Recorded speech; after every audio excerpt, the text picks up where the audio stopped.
Baik, selamat siang Bapak Ibu semuanya. Hari ini kita akan punya panel diskusi yang sangat menarik tentang kolaborasi penelahan spesies nasional. Nah, kita kehadiran dua orang narasumber di sini, yaitu satu Profesor Satyawan Pujiamoko, beliau adalah Dirjen KSDAE KLHK, dan Ibu Profesor Dr. Mirzadi Kusrini, beliau adalah dosen Fakultas Kehutanan dan Lingkungan EPB yang saat ini menjabat juga sebagai co-chair dari Indonesia Species Specialist Group SSC IUCN. Nah, apa penelahan spesies itu dan kenapa harus diperlukan adanya kolaboratif? Nah, kita akan dengar dari kedua orang narasumber kita ini. Ini untuk Prof. Satyawan dulu. Apa yang bisa dijelaskan tentang penelahan status spesies tersebut?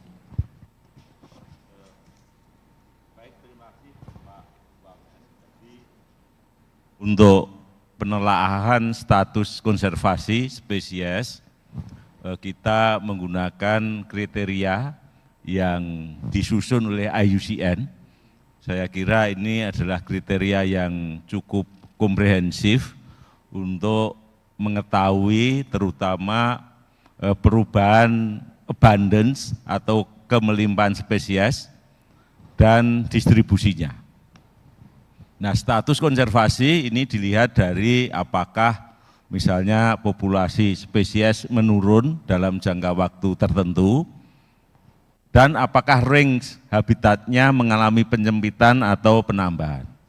Sehingga untuk status ini kita klasifikasikan menjadi beberapa golongan.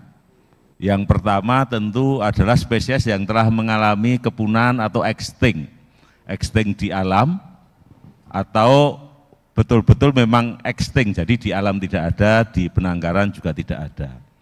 Lalu spesies yang termasuk dalam critically endangered atau kritis, lalu spesies endangered, lalu vulnerable, lalu yang least concern, atau data defisien. Ini adalah status dari spesies yang ada di dunia ini. Nah, status ini penting tidak hanya kita mengetahui ini spesies endanger atau critically endanger atau vulnerable, tetapi terutama untuk menyusun planning konservasi. Misalnya dengan menyusun prioritas spesies mana yang akan menjadi prioritas untuk dikonservasi, lalu mengapa dia statusnya endanger, apakah populasinya atau habitatnya, atau kedua-duanya. Nah, dari analisis ini kita menginformasikan harus ada perubahan kebijakan misalnya, lalu ada prioritas lokasi tertentu yang menjadi lokasi-lokasi yang diutamakan untuk dikonservasi. Nah, tentu saja untuk mengumpulkan data ini kita memerlukan kolaborasi yang komprehensif, ilmuwan, penggiat konservasi, private sector, dan juga para peneliti. Terima kasih. Baik, nah ini salah satu unsur pentahelik tadi disebutkan peneliti. Nah, kita Ibu Mirsa, selama ini kira-kira para peneliti penggiat konservasi Indonesia sudah terlibat dalam pelaksanaan status penelahan status spesies konservasi ini? Baik Pak Wamen, jadi betul kami sebenarnya para peneliti dan juga penggiat konservasi sudah sejak lama ikut serta dalam penelahan status. Jadi kami menyediakan data, kemudian kami juga melakukan workshop-workshop dan melihat bagaimana status, dan biasanya memang peneliti-peneliti ini yang mungkin bekerja di BRIN atau di universitas, bahkan juga beberapa di kementerian, itu biasanya tergabung dalam Species Survival Commission dalam taksa-taksa tertentu. Sebagai contoh, kalau saya karena penelitiannya amfibi, saya masuk Amphibian Specialist Group. Kemudian juga ada mungkin yang penelitiannya khusus mengenai banteng, masuk ke wild cattle. Dan sekarang Indonesia juga kita menghimpun peneliti-peneliti yang tidak berdasarkan takson lagi, tapi berdasarkan nasional. Makanya kita punya Indonesia Species Specialist Group. Selain kita juga untuk tumbuhan punya IPRA, Indonesia Plant Red List Authority. Jadi mereka lah yang melakukan assessment untuk satwa dan juga tumbuhan. Jadi kita selain assessment juga hasilnya nanti insya Allah kita akan membantu pemerintah untuk merencanakan bagaimana konservasi hidupan liar di masa datang. Gitu Pak. Nah ini masih untuk Prof. Mirza ya. Kenapa kita perlu penelahan status daftar merah secara nasional? Ya. Jadi begini Pak, selama ini kita penelaahan itu menggunakan kriteria red list yang global. Padahal spesies-spesies kita ada beberapa yang bukan hanya ada di Indonesia saja, tapi ada di berbagai negara. Saya kasih contoh yang paling gampang saja yang mungkin diingat. Monyet ekor panjang itu kan sekarang statusnya naik menjadi terancam. Sebelumnya list concern. Tapi kalau kita lihat penelaahannya itu karena di beberapa negara seperti mungkin di Kamboja atau Myanmar itu populasinya turun. Nah kemungkinan di Indonesia tidak demikian karena Singapura yang membuat red list sendiri mengatakan kalau di Singapura baik-baik saja sehingga hasilnya less concern. Jadi kalau kita masih menggunakan global kadang-kadang hasilnya bias dan nanti takutnya akan mempengaruhi kebijakan. Harusnya mungkin dana kita mungkin lebih baik untuk prioritas primata yang lain begitu ya, tapi kita memprioritaskan primata yang karena secara global masuk ke dalam kategori terancam, tapi sebenarnya dia tidak terancam. Jadi itu begitu Pak. Baik, terima kasih Prof. Mirza. Nah ini saya balik ke Dirjen KSDAI nih, Pak Setiawan. Terus kira-kira peran KLHK di dalam rencana penelahan status konservasi jenis secara nasional ini seperti apa dan bagaimana mendorong para pihak agar dapat berkolaboratif?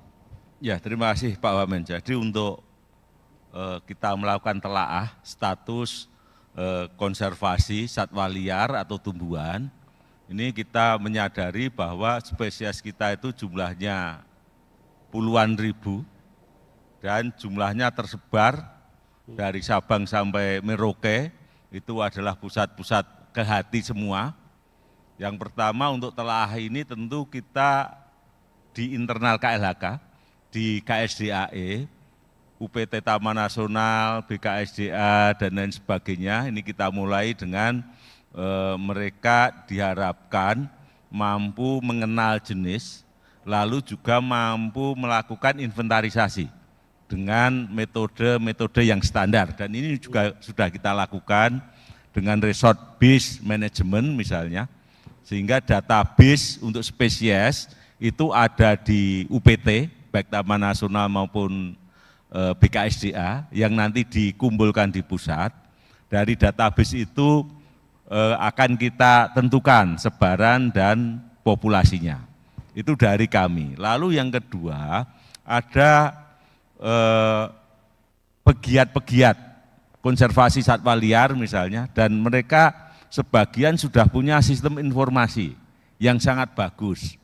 Beberapa teman misalnya mengumpulkan data-data burung di Indonesia, ini sangat membantu kita sebenarnya untuk kita integrasikan dengan data kita sehingga data burung kita lebih banyak dan lebih komprehensif, karena kalau mengandalkan UPT kami tentu jangkauannya juga tidak akan sebanyak teman-teman yang sekarang menggunakan citizen science itu Pak Aben, itu sangat membantu kita. Ini dari segi pengumpulan data. Lalu dari segi expertise, tadi Prof. Mirza sudah mengatakan ada spesialis group. Spesialis group. Saya masuk ke wild cattle sebenarnya. Wild cattle spesialis group ini harus kita dorong karena keterlibatan akademisi Indonesia di spesialis group itu masih sangat kurang Bu Miki ya. Sehingga ini harus kita tingkatkan. Tentu ini nanti Pak Direktur KKHSG mulai lagi menginisiasi. Kita kumpulkan ahli orangutan, ahli cattle, herpetofauna, mungkin Bu Miki sudah punya grupnya, lalu jenis-jenis burung, jenis-jenis tumbuhan. Ini konservasi itu kalau jenis tumbuhan kelihatannya masih agak nomor 2 gitu. Kita ngomongnya harimau, gajah, ngomongnya tentang orangutan gitu. Tumbuhan masih agak kurang. Ini tentu juga harus kita trigger agar kelompok-kelompok itu muncul kembali, bangkit kembali, membentuk kelompok-kelompok yang lebih solid. Tentu kita akan inisiasi itu Pak Wamen di KLHK terlebih dahulu, karena mereka wadahnya juga kalau kita tidak fasilitasi pertama mungkin agak sulit juga. Siapa yang mengumpulkan, siapa yang akan leading gitu, sehingga pertama kali mungkin KLHK yang akan mengumpulkan, nanti leadernya silahkan dipilih yang di antara mereka, dan kita kemudian akan bekerja sama terus untuk mendapatkan data-data spesies sesuai dengan grup yang telah terbentuk tadi. Terima kasih. Terima kasih Pak Dirjen, Bu Prof. Ini karena waktu kita singkat cuma 15 menit dan ini live streaming ke global, maka saya tiba pada sesi terakhir catatan. Catatan pertama adalah kolaborasi adalah suatu keharusan di dalam kita meningkatkan informasi database terkait masalah wildlife kita, baik wildlife maupun flora fauna ya di dalamnya. Dan karena ini sangat penting, tadi disampaikan bahwa kita menggunakan kriteria global ya, yang secara kasus-kasus tertentu belum tentu relevan. Sehingga status merah di global atau extinction dan sebagainya bisa tadi di dalam negerinya enggak kan gitu. Nah karena itu saya mendorong ya, ini mungkin saya perlu sampaikan dalam bahasa Inggris karena disaksikan banyak orang juga di luar sana, bahwa we need to establish like a national committee to review status of species conservation in Indonesia. Jadi ini jadi hal yang sangat penting. Yang kedua, Indonesia is currently finalizing our national strategy and action plan on biodiversity conservation. And this new NBSAP actually in line with the Kunming Montreal Global Biodiversity Framework, where we try to set up like 3 big goals in our NBSAP, and also some of the national targets that in line with the Kunming Montreal Global Biodiversity Framework. I think that is necessary, and Indonesia may be one of the leading countries now approaching our final NBSAP, and we do hope we can submit it to the CBD Secretariat before the COP16 of CBD in Mali, Colombia, Oktober this year. Nah itu kira-kira dari saya catatan dari diskusi panel singkat ini.